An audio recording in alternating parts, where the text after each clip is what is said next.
All right, so here's what we got. We got Cheryl. Cheryl's got a house in Phoenix. Cheryl's super sweet, and she's got a 4-bed, 2-bath house that is 1,800 square feet. I gave her a couple of options. Option A, I told her, go through your stupid agent. Option B, I will give you the 410 as long as you give me terms. Option C, I think she should take. I don't want her to take it, but I also think she should take it. As I told her, why don't you just partner with me? Let's call Cheryl. Good morning. Hi. How you doing? I'm good. How'd it go with your agent? How'd that conversation go? I just told him, listen, I'm considering some other things, and I'll be back. I'll keep him updated. That's what I told him. Got it. Okay. So what did you come up with? What kind of questions? What kind of thoughts? I'm thinking about, obviously not, option A was to go through them. I would like to work out something with you. What I'd like to do is go ahead and sell it because I've had a chat with my family as well, and it looks like I'm going to have to be away. Got it. Okay. Quite a bit. So I just need to kind of load shed if you get my 100%. I totally get it. So what I'm hearing is option C, where we partner together and I run everything, is not the option you want to go with. Option B is where you're leaning, where you sell the house to me, you get a down payment, and you're mentally checked out on the deal so you can go focus on your family. You have it exactly right. What I'd like to do is some of the questions I have. You talked about future payments, and I wanted to understand. So future payments to me, because it would be worked out, like you said, over time. I would get the quote unquote equity over time, right? Because you'd be taking over the two debts. Correct. So I would be getting equity over time as opposed to right away. So I'm wondering about how that's, if you will, guaranteed in the deal. You talked about being abducted by aliens. Of course, yeah. So how am I protected, and how are the loan payments protected? Like, is there something written in the contract that we work out that works that takes care of that? Would you explain that part, please? Absolutely. Let me go through step 1 through 10. Okay. So step 1, here's what we would do. Okay. We would work out what we would call an agreement, or what some people would call a contract. Okay. One thing you really need to know about an agreement with me or anybody else is that an agreement does not mean, that's not the last thing you and I have to sign. So let's say we work out all the details. You love everything. We take that contract, we take it to the title company, right? Title company, make sure everything's legit and awesome and all that kind of stuff. Yeah. You would have another set of documents to sign the day before we close escrow. So let's say that close of escrow, when would you like close of escrow to be? 2 weeks, 20 days, 45 days? Sometime in the next week would be great for me. Okay, so let's say in the agreement we're going to close escrow on Tuesday or Wednesday of next week. Okay. So step number 1 is we would sign an agreement. Step number 2, we would be doing something called opening escrow, right? That's starting the transaction with the title company. Okay. Step number 3 is the escrow officer. They'll reach out to you. Okay. Her name is Eileen. And Eileen will reach out to you and say, hey, we're set to close. Pace is going to wire money. I need to connect with you regarding the arrears on the mortgage so Pace can catch up those payments. So that would be step number 3. Okay. So she'll connect with you. I'll get money sent over to Eileen. Eileen catches up the payments, make sure that you're all good. Then step number 4 is Eileen starts working on what we would call the settlement documents. Okay. And you would review all of these settlement documents in step 5. So now step 5 is you reviewing those documents. In those documents, so step number 6, what you're going to want to do is you're going to want to make sure all protection is in the paperwork. And what is that protection? That protection would be the alien scenario. The alien comes down, abducts Pace, abducts Molly, abducts all the people that run my organization. What are the ways that you get the house back? That would be step number 6. And we got to make sure all of that is not just written in our contract, our agreement, but also it's written in the documents that Eileen prepares before you do the final signing. Right. So you'll have 2 ways to verify everything. One is our agreement with each other. That's step 1. And Right. 2, it's step 5. Eileen will prepare all the final documents, and I will highlight, she'll highlight. Here's where it shows how you're protected. Okay. Then step number 7, we will make sure we show you how payments are being made. So you said we, meaning you and the title company, or you and your organization? Okay. Me and Eileen, we can sit down with you physically at the title company and walk through the paperwork with you. If you want me to get technical on it, I can get technical for about 20 seconds if you're okay with that. Sure. Yeah, go ahead. Okay, so the technical part of step 7, which is making sure we show you how the payments are being made, is actually hire a third-party company. The name of the company is Weststar. Every single month, you'll get an email saying, hey, Cheryl, Pace made the payment on these payments. Here's proof. Here's the receipt. 5 days before they're due. Okay. Now, step 8 is you decide, hey, this looks good. Wow, this is everything Pace said was going to happen, happened. This was really scary at first, but this is awesome. Great. And we choose to actually close escrow. So that would be step 8 is close escrow. Okay, close escrow, what does that mean? That means finalize the transaction and record our documents at the county recorder's office. And step 9 is you receive your wire or a check, whatever you want. Okay, and that would be for whatever the down payment is that you and I decide on. And yesterday we were throwing out a number for $20,000. I told you, I said, hey, look, I want to make sure you're taken care of. Okay, and then step number 10 is you either A, receive monthly payments if we decide to go that route, or B, you wait until I refinance the house and give you one big lump sum. Or C, we could do both. We could do a monthly payment to you, a smaller monthly payment, and then also give you a big chunk of money at the end, whatever you decide to do. Okay. This is where it gets confusing because you're going to go, can you just tell me what you're willing to do? Right? Can you just not make it confusing for me because you're giving me too many options? I think probably for you probably will want to choose option C, which is, can you give me a monthly check every month so I can receive that, against my equity? And then, when you do refinance or you do sell the house, then I can get whatever the remaining balance is at that time. Does that make sense? Okay, so monthly payments would whittle away, and then Correct. Whatever's left over. Okay. Yep. So let's do a magic wand moment. Okay, you have a magic wand. What you wave that magic wand, and there's 2 questions you can answer. Question number 1 is, what's the least amount of money? Because I'm obviously the investor. I want to do as little amount of money as I can, and you want to do as much money as you can. So we're at odds with each other to a certain degree. Yeah. But, this is how we make a win-win scenario. What's the lowest amount of money you can walk away with a big smile on your face as a down payment? Okay, the lowest amount of money? Yep. Because I'm really hoping to walk away with about 10% of what they said. That was my hope.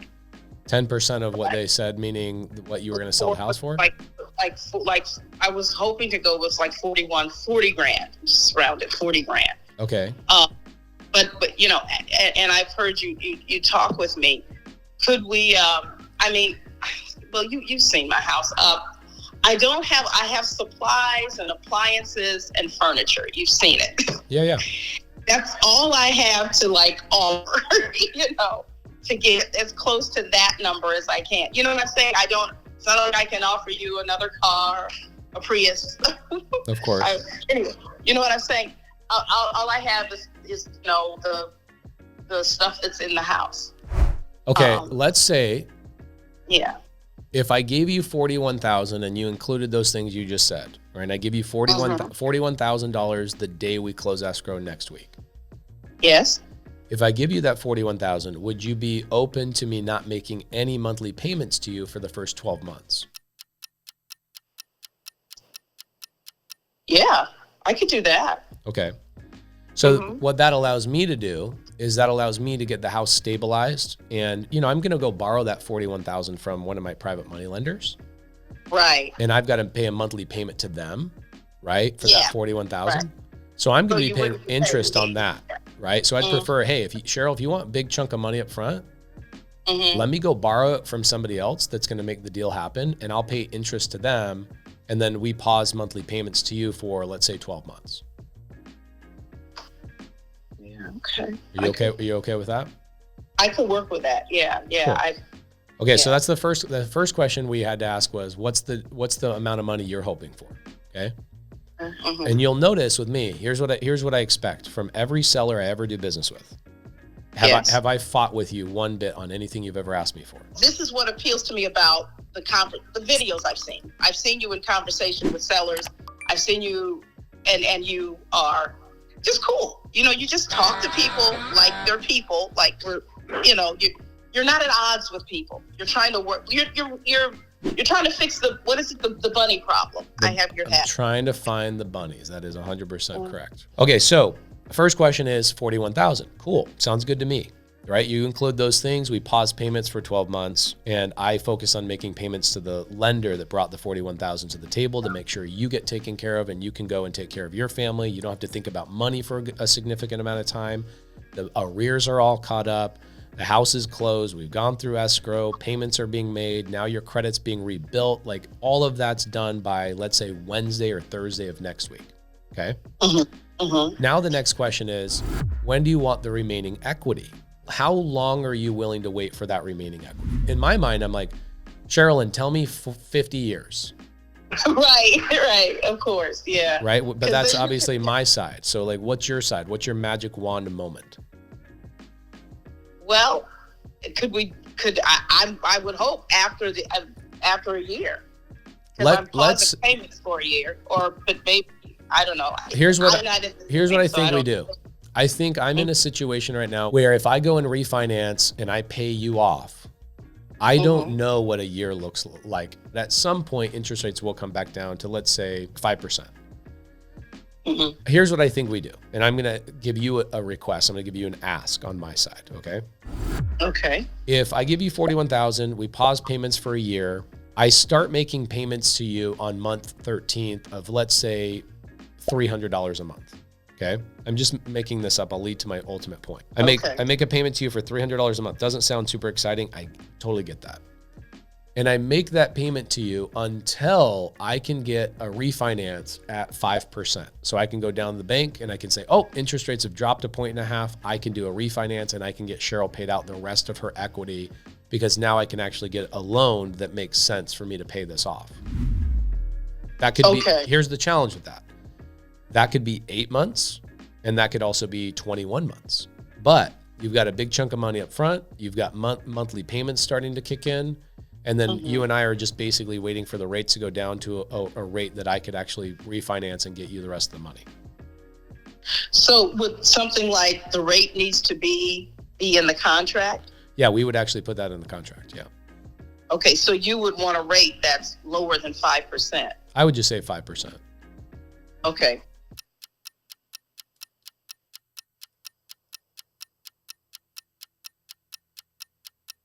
Okay. Okay. So this is where the gamble is, right? The gamble is like, okay, cool. I'm getting way more money, right? I'm making way more money. Pace has solved my problem. He's rebuilt my credit. All of these great things are happening for me. But now that other chunk of money that I'm really wanting to live on, when am I going to get it? It could be 6 months, could be 16 months, could be 20 months, could be 14 months, whatever it is. I don't know, right? I don't know what Jerome Powell is going to do. I do know that rates are going to come back down.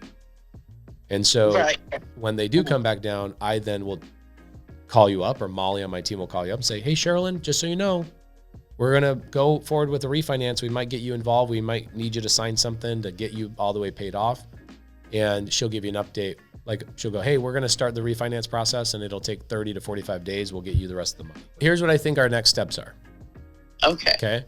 I think everything that we talked about today, I send over an agreement from Molly. You read through that agreement and you ask Molly any questions you have. Molly gets on a Zoom call with you, a phone call with you. She's gonna be our quarterback, right? She's gonna run the whole transaction. She's gonna be talking to you. So Molly works for me. Eileen does not work for me. Eileen is at the title company, you said. And they are a third party. So they represent both you and me. Here's kind of how I look at it. Let's say that you have, this is kind of good. I love this. This is a great analogy. I got a new one for you. I've never used this analogy. It just came to my head. Okay. Hit me with it. Hit me with it. Go ahead. Let's say you and I go to a restaurant and we're sitting down having dinner together. Order something off menu. And you say, hey, you know what I want? I want a casserole that's $410,000 casserole, $41,000 down, no payments for 12 months, $300 kicks in at month 13. You're giving the waitress your order. And your waitress is now going to come back to you and say, okay, Sherrilyn, let me just verify before I take this to the chef. You ordered $410,000, down payment, this, that, and the other. Does that sound good to you? And you're going to go, yeah, except you forgot the West Star thing. Okay, no problem. Let me write that down. You're right. I did forget that. Perfect. The waitress is Molly. Molly's going to take our order and she's going to run it over to Eileen, who is the chef. So Eileen is now going to cook it. She's going to make this beautiful casserole for you. And before you eat it, she's going to put it in front of you and say, did I do everything that you thought I was going to do? Is it the perfect size, the perfect this, the perfect that? And you don't have to eat it, Sherrilyn, until it is perfectly made the way you want. Molly is our waitress. Eileen is the chef. Restaurant real estate. That is right. Write the book, Restaurant Real Estate. I love this analogy. And I don't know if you teach that.